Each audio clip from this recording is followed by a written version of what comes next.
training camp is done and the preseason is 2/3 of the way over. So now it is time to predict the Colts 53-man roster. Let's get to it. You are Locked On Colts, your daily Indianapolis Colts podcast.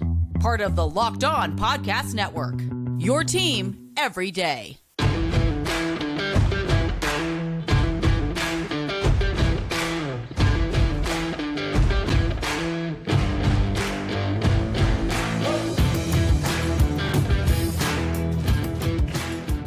What up? Thanks for tuning in and making us your first listen of the day. This is your daily podcast covering your Indianapolis Colts, part of the Locked On Podcast Network, your team every day. Today's show is brought to you by BetterHelp. If you're thinking of starting therapy, give BetterHelp a try. Visit betterhelp.com/lockedon today and get 10% off your first month. Hello, once again, everyone. I am Jake Arthur. He is Zach Hicks. You know the two of us from horseshoehuddle.com. I have been your boots on the ground throughout training camp, bringing you the latest. I was there every day. I was there on Saturday for the preseason game. Zach was out there a couple days as well. So we feel pretty comfortable giving you our predictions today. So obviously that's what we're going to do throughout today's show. We'll go through the offense.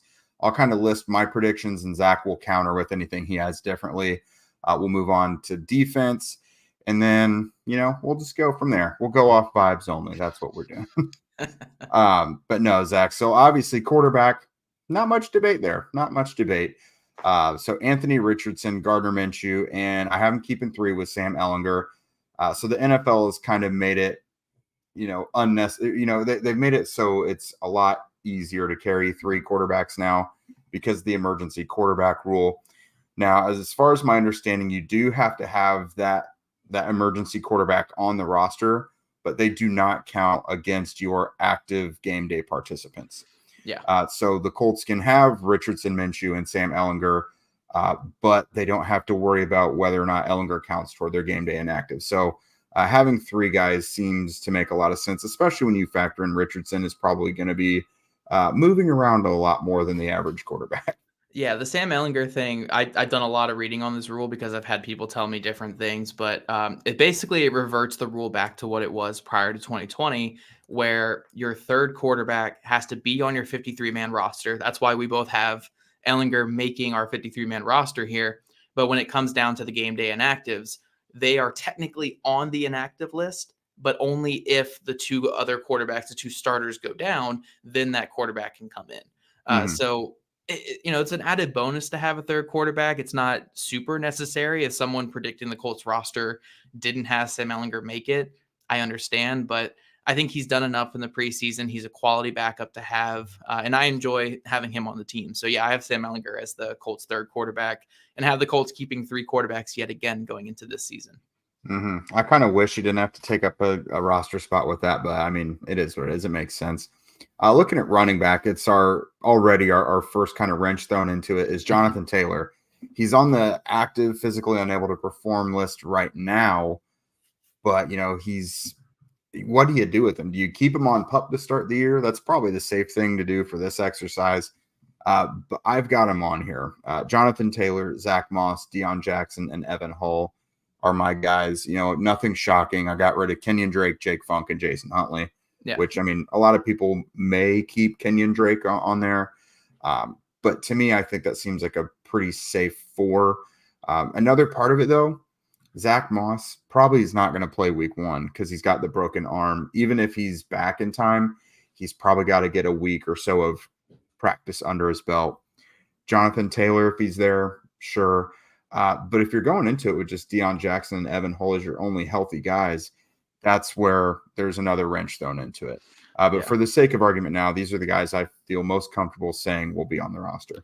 Yeah, I have the same 4, but to kind of contextualize a little bit, the Colts could move Jonathan Taylor from active PUP list to reserve PUP list when it comes down to cutdown day, and they don't have to pass him through to the 53-man roster first. They can do that as part of their moves, which would make him be out for the first 4 games of the season, and then they have a chance to reactivate him after that. So if that does happen, I don't think our predictions would change much. I think we would just put Jake Funk on here instead of Jonathan Taylor.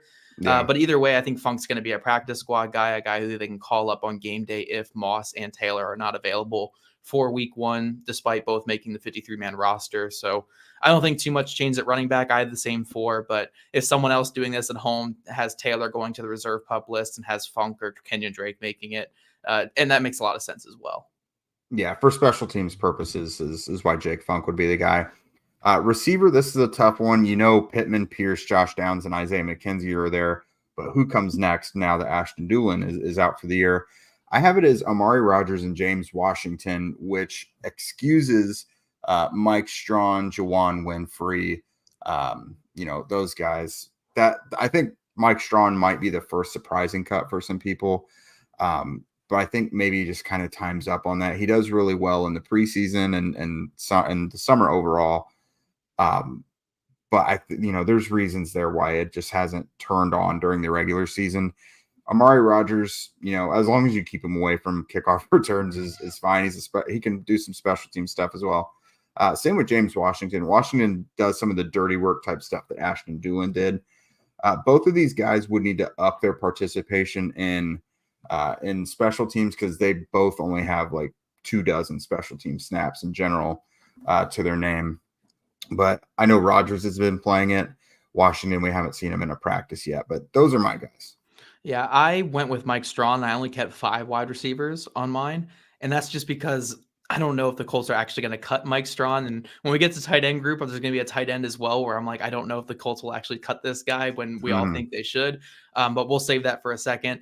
But with wide receiver, I think it comes down to 4 players. The 2 that you had make it Mike Strawn and Juwan Winfrey for 1 to 2 spots. And if you go special teams, you go with Juwan Winfrey. If you go with athleticism, you go with Amari Rodgers, or you go with Mike Strawn. If you go with experience, you go with James Washington. So I think the Colts could go a ton of different ways here.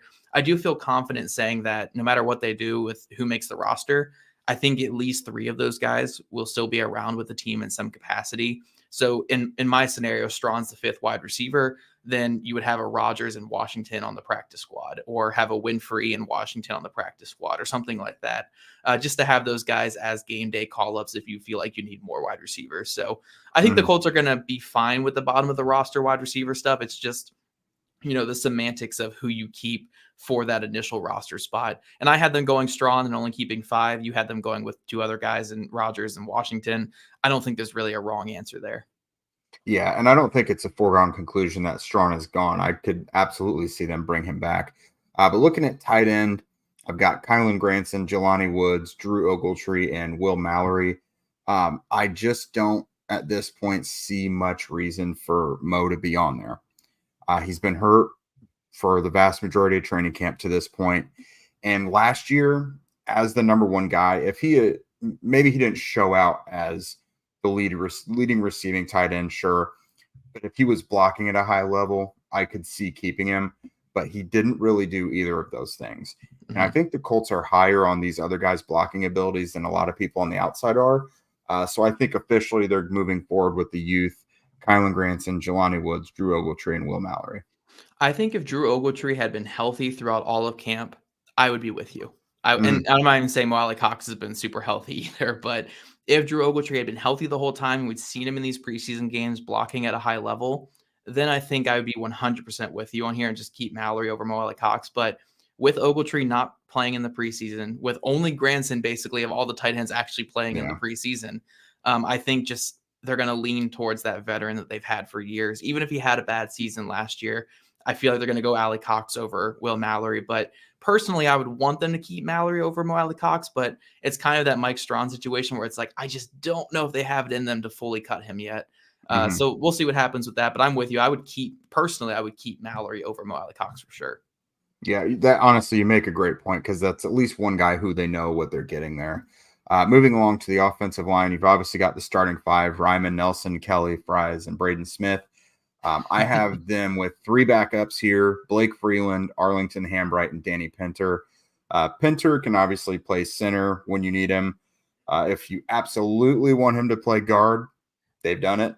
But Hambright can play tackle and guard. Blake Freeland is your new swing tackle. So I'm pretty confident those 3 are going to be around. Yeah, I had the same three, but then I also had Wesley French in there only because the Colts typically keep 9 offensive Yeah. linemen regardless. But I think, our last segment on this podcast, guys, is going to be who to target on the waiver wire. I think we're going to talk offensive line quite a bit because Yeah. personally, this is just me here. I don't know how the Colts feel about this. Hambright, Pinter, and Wesley French, I'd be perfectly fine with not having them on the 53-man roster. Like, It's pretty scary depth. yeah, it's like I would not feel comfortable with any of those guys playing starter snaps at all this season if someone went down. So I feel like the Colts with their 4th waiver wire spot are going to be looking at the offensive line. But you guys let us know in the comment section if you're watching us live. If you guys are listening on audio, let us know on social medias what you think so far about our roster predictions. I have 9 linemen. Jake has 8. We have a couple differences there. Let us know your guys' differences. And coming up, we're going to switch over to the defense side of the ball and talk all about which defenders we have making our prediction for the 53-man roster.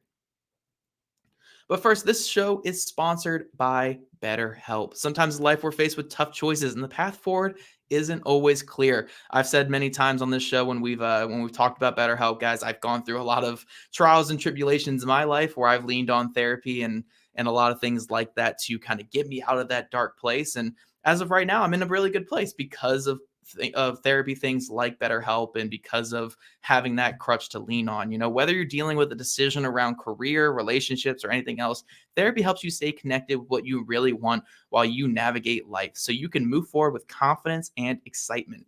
Trusting yourself to make decisions that align with your values is like anything. The more you practice it, the easier it gets. If you're thinking of starting therapy, give BetterHelp a try. It's entirely online, designed to be convenient, flexible, and suited to your schedule. Just fill out a brief questionnaire and get matched with a licensed therapist and switch therapists anytime for no additional charge. Let therapy be your map with BetterHelp. Visit BetterHelp.com/lockedon today to get 10% off your first month. That's BetterHelp, HELP.com/lockedon.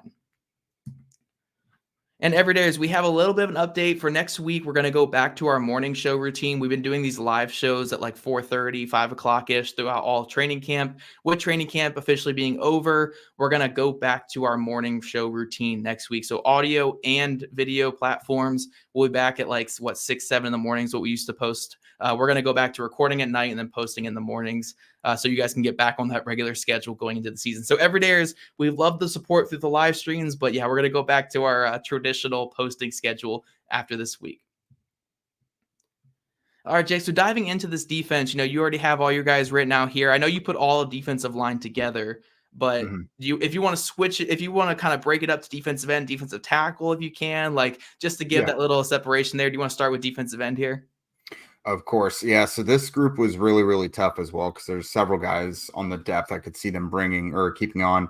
So Kwity Paye, obviously you're keeping him. Samson Ebukam, Dio, Tyquan Lewis. I have Al-Qadim Muhammad getting that last step spot, which, again, that gets rid of Khalid Kareem and Titus Leo. Titus Leo was a painful cut for me because if it was me, I would keep him. But you look at their defensive end group, and I think they would want someone who they know they're getting, kind of like your argument for Mo. Yeah. Because with Khalid Kareem, he's still developing. You don't know. Tyquan Lewis has had a lot of problems with injuries.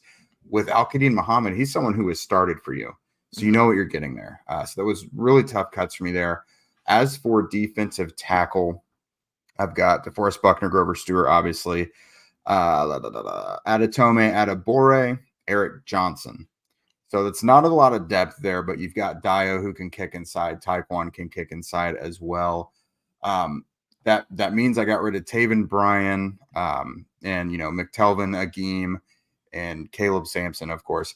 But I don't know. It's tough. You can't keep all these guys. I think defensive line was the group I took the longest chopping down because I would keep Agim, but you look at it, Adetome is kind of turning it on lately. Eric Johnson, I think that's someone they're going to be a bit patient with. But Taven Bryan, I just haven't really seen much there. So that wasn't a terrible cut for me. But the whole group in general is rough. Yeah, I think Agim is a prime practice squad candidate. I hope he passes through waivers because he's had a really good preseason as well. I'm hoping that he can get to the practice squad, but I agree. I think I agree with most of what you said there with like a lot of the guys you picked. I did make a couple adjustments. I actually kept 5 defensive tackles. So I had DeForest Buckner, Grover Stewart, Taven Bryan, just because that explosiveness and that pass rush ability. Adetomi, I kept him as well. And then Eric Johnson just to have a backup nose tackle as well. And then defensive end, I went a little bit lighter. I kept 5 defensive ends, Kwity Paye, Samson Ebukam, Dio Dambo, Tyquan Lewis. And I went with Titus Leo here just because I guess my hottest take of the preseason is of all the backup defensive linemen, Titus Leo has probably been the best run defender.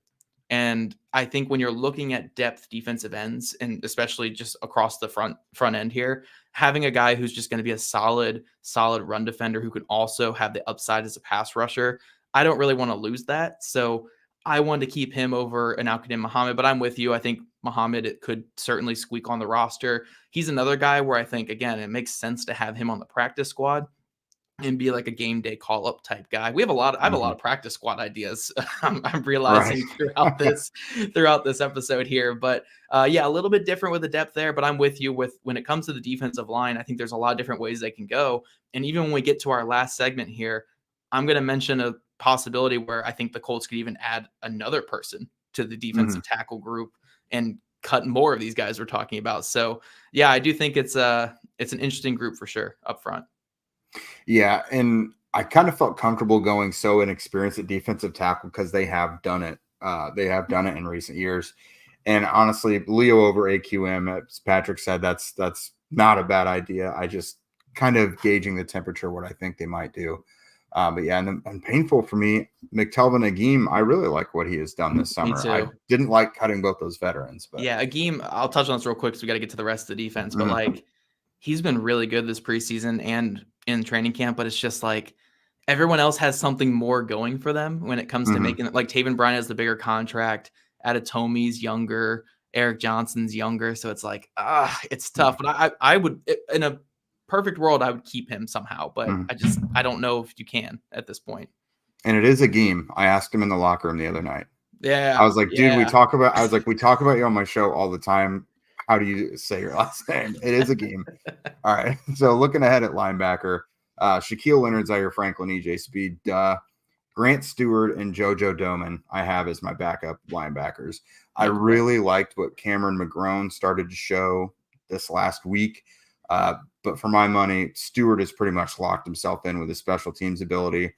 JoJo Doman is a core special teamer for you as well. And he's also he might be your best in pass coverage. Among those linebackers, definitely between him and Stewart he is. So I don't see them keeping a ton of linebackers, but that's the group I see. No complaints. I'm completely in agreement there. I mean, I think Doman's a little bit more on the roster bubble, but I think I would agree. Yeah, I would agree with that. I just didn't really see McGrone booting him off, basically. Yeah. The top 4 are secured, so I'm with you on linebacker. Yeah. Looking ahead to cornerback, I had a really tough time trimming this group down. I have 7 corners, but they've invested so heavily in it, and we've seen promise from each of these guys. Kenny Moore, Darrell Baker Jr., Dallas Flowers, that's your starting 3 right now. Juju Brand, second-round pick. Jalen Jones has been one of your steadiest cornerbacks throughout the entire offseason, spring and summer. Really impressed with him. Tony Brown is your backup nickel. And then Darius Rush, he is the last on the depth chart, I would imagine, of this group, but he's not someone you're getting rid of. He's got a pick 6 in practice. He got a pick 6 in the first preseason game. He had 4 interceptions during OTAs and things like that. Like, they love him. They're not going to get rid of him. Yeah. Chris Lamons is going to factor into this somewhat. Maybe he's going to be suspended the first few games, but he's still here for a reason. Maybe they like him enough to bring him back after. Yeah. But for now, he's not on the roster, or won't be come week 1. So my big thing, what I think the Colts can do, because I had them keeping 6 and I had Tony Brown missing. I think you have Tony Brown on the practice squad, and he's your backup nickel call-up guy for most of the year. But then you also have Lamons on the practice squad once he's back from his suspension. So you have 2 nickels on the practice squad. So that way you don't really have to roster that backup nickel. It's a smart way to maneuver it. Yeah. Right. If you ever need to call one up, you have 2 on the practice squad. So if someone even grabs Tony Brown, then you have Lamons to call up if you need it. So that's the way I think they're going to go, because I just don't think you can lose a guy like Darius Rush, even though he hasn't had the greatest preseason games so far. So yeah, I have them going 6. I had Tony Brown missing, and then I would have guys like Brown and Lamons making the practice squad. Mm-hmm. Yeah, and then obviously that many at corner. I have 4 safeties, which is honestly a pretty standard amount, even though there's 1 or 2 more you could probably sneak on there. I had a tough time cutting Ronnie Harrison, but I have Rodney Thomas II, Nick Cross, Julian Blackman, and Trevor Denbo. That's my 4. I'm very, very comfortable with that 4. Yeah, I think Denbo is a core special teamer. I mean, and he can play the nickel, I think. Yeah, I think if you asked me last week when they first brought in Harrison, I've been like, okay, Harrison might take that from Denbo, but then Denbo showed out this past week in the preseason game, had a really good game, and the team already likes him on special teams. So I'm going to go with that same 4, but Harrison and Henry Black, I think, are prime practice squad guys, or just guys to kind of keep around, like on the speed dial or something like that. But I'm with you. I had those 4 safeties being the 4 that you make the roster. Yeah, I just don't think it's time for Marcel Dabo yet. Ronnie Harrison is someone very intriguing. Tease Tabor, probably not. But yeah, looking into this with all things considered, Zach and I will go through and point out which areas of the roster we think Chris Ballard might look to tool with the most on the waiver wire after roster cuts. But first, a word from our friends over at FanDuel. Football season is about to kick off, and FanDuel is giving you the chance to win all season long. Because right now, when you bet on a Super Bowl winner, you get bonus bets every time they win during the regular season. Just pick any team to win the Super Bowl, and you'll get bonus bets for each victory. You can use those bonus bets on spreads, player props, over-unders, much more. If you can bet it, you can use those bonus bets on it. So visit FanDuel.com/lockedon and start earning bonus bets with America's #1 sportsbook. That's FanDuel.com/lockedon. Take some time. Nope. So we're moving along to the waiver wire section. So jokingly in here, I know you know what I'm saying. So I'm like Ron Burgundy in this. Man. I was saying we have the live stuff here. You had your blip the other day. I had mine. But no, so we're looking at the waiver wire now. Chris Ballard's always very, very active when it comes to preseason roster cut waiver wire moves, basically. Jokingly on here, I have them going offensive line. Yes. I think they have to do it. Like, that depth is pretty scary. I don't think they do it to like threaten any starters right now, but like there's going to be someone that comes up on the waiver wire from another team that they want. I can almost guarantee it. Yeah, it's real. And I think Patrick asked a really great question here. It's like, I'd be curious to who would be good enough to pick up on the waiver wire for offensive line that's better than potential depth guys like Dalton Reisner and others that are out there. I do think a signing like a Dalton Reisner could still be in the works. Like I wouldn't completely rule that out. But the Colts just need more quality depth at offensive line. Like, I'm not saying that teams are going to be waiving quality players. Like, it just doesn't happen in the NFL now. But like, I feel like there's more quality than Wesley French and Arlington Hambright out there. Like, yes. Again, I'm not saying that there's going to be like starter caliber guys out there, but there's going to be Arlington Hambright. Like, there's going to be better than Arlington Hambright and Wesley French, I think, out there. And right now, the Colts just need capable bodies, because Dan Skipper is not a capable body. Dakota Shepley is not a capable body. Like these guys are just not even performing well in the preseason. What are they going to do against real NFL players if they had to be thrown out there? So I think there's plenty of opportunities for the Colts to at least upgrade in some way. It could be signing a guy like Dalton Reisner, who's been out there the whole time. It could be claiming a lineman with their 4th waiver wire spot from like the Cleveland Browns, for instance. They have like an 11 deep offensive line that's pretty good. They have a couple other guys that are pretty good out there, and some other teams. I know the Chiefs have a really deep offensive line as well. Maybe you could grab somebody who they end up releasing who's actually a pretty good player, or you could do what the Colts have done the last couple of years, and it's just trade for a guy who's probably going to get cut from another team. Your Matt Pryor move for this year, basically. Right. Your Matt Pryor type move. I think Evan Bain, they actually traded away. But like those types of moves happen at the waiver wire cut down day. So yeah, I think there's a way to upgrade the depth on this offensive line without it being like a big splash signing from someone that's out there. There's going to be at least more capable bodies than a Wesley French or an Arlington Hambright At least I think that there is. Like, maybe not, but I just it'd be tough to go into the season with, like, if Quentin Nelson or Will Fries went down and you're rolling on, you're just kind of waiting for Arlington Hambright to be your savior at that spot where he's getting just bone rushed in the preseason from the interior. Like, you just need to have at least a more stable body there. And I just don't think the Colts have that at all with their depth offensive line right now. Yeah, I think a move on the offensive line is inevitable regardless. But this next one, I have running back, and a couple reasons.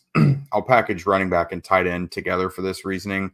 It's because they've turned so many guys in. Like, there's been so much movement of those two groups this summer that it'd be hard for me to think that movement just stops once all these guys across the league become available. But also, we're looking ahead. It's September 10th, so like 3 weeks from now. They'll know at this point what's going on with Jonathan Taylor for week 1. They'll know what's going on with Zach Moss. If neither of those guys is there, that gives you Deion Jackson and Evan Hull as your healthy bodies, according to this roster prediction. So they've been so active at that position already this summer that it makes a ton of sense for them to make a move there, with week 1 knocking on the door and having your top 2 running backs with big question marks. Mm-hmm. Yeah, I don't hate running back there. Tight end, I feel decent about the top 5 guys or top 5 or 6 guys that are competing for the spot, to where it's like, all right, let's just get those, like, the best 4 in there and just see what they can do. But I'm with you on running back. I think there's been so much turnover that if someone does cut, like, a former 5th round pick that played well in the preseason, then yeah, I could see the Colts grabbing them just for those first couple of weeks at the very least, especially if Taylor goes on to the reserve pup list and you just have your top 2 running backs down for at least the first couple of weeks, then you're going to need another quality guy just to come in there. So I agree with running back completely. I'd also throw wide receiver on there, like, as a low key one, only because, again, we talked about 4 guys competing for that last 1 or 2 spots. I don't think any of them have really claimed it. I don't think there's been really a guy who's come in and, like, taken those last 2 spots. So if they see, like, oh, here's a guy who could be another Ashton Dulin for us who just got cut by the Jaguars or something like that, then claim him, and get him as your bottom receiver and put the other guys on the practice squad and go from there. So I think wide receiver could be a sneaky one there. I don't think it's as much a need as offensive line or maybe even running back, but I could definitely see a wide receiver claim happening for the Colts here. And they've done it before. Again, they've made trades for receivers on claim day. They've claimed a couple. I think Marcus Johnson back in the day was a trade that they made. I think it was Daryl Daniels for him. So I could totally see a wide receiver move happen just to kind of solidify the back end of that roster. Yeah, I could see that one. That makes a lot of sense, especially like you mentioned with the bottom of the roster, the depth chart not settling itself naturally. So tight end, obviously, we have Woods, Granson, Ogletree, and Mallory, or at least I did. You kept Mo in there as well. That's another position, just like running back, that has just had so many roster moves done to it during the summer that it would be surprising for me to say that they're not going to look at it again. Yeah. I mean, I don't know. We had trouble cutting a 7th corner on here. Right. We had trouble cutting a 7th corner.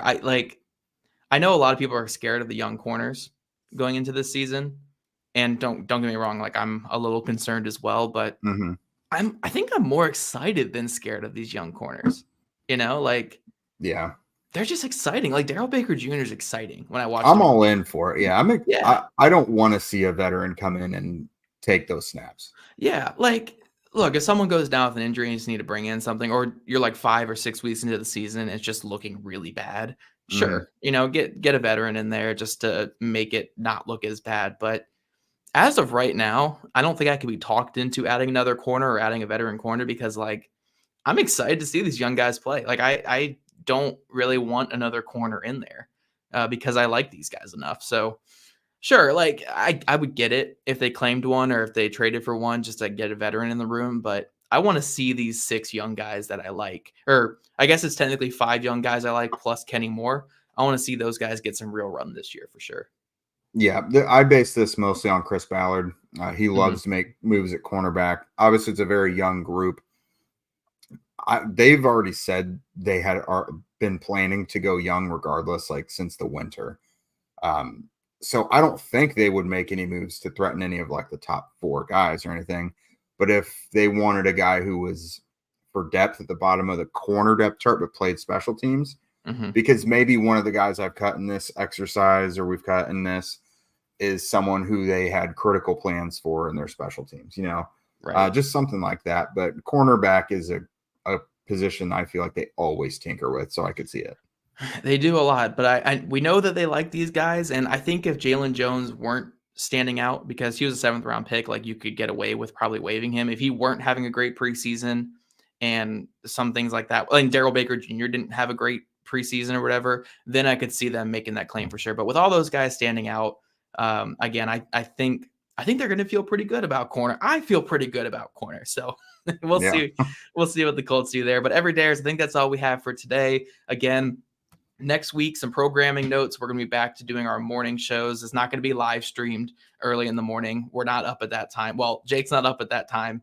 I'm up super early for my work all the time. But we will be posting our shows again at like 6 in the morning on YouTube and on audio streaming services. So make sure you guys are getting ready for that adjustment again. But yeah, next week back to early morning shows. So you guys have all day just to watch the show or to listen to the show, however you absorb our show. And if you guys don't already, follow at Locked On Colts, at Jake Arthur NFL, and at Zach Hicks 2, all on Twitter/X. Also, subscribe to the Locked On Colts podcast on YouTube or wherever you listen to your podcast. We'd love your guys' ratings and reviews. And we'll see you guys back here tomorrow afternoon.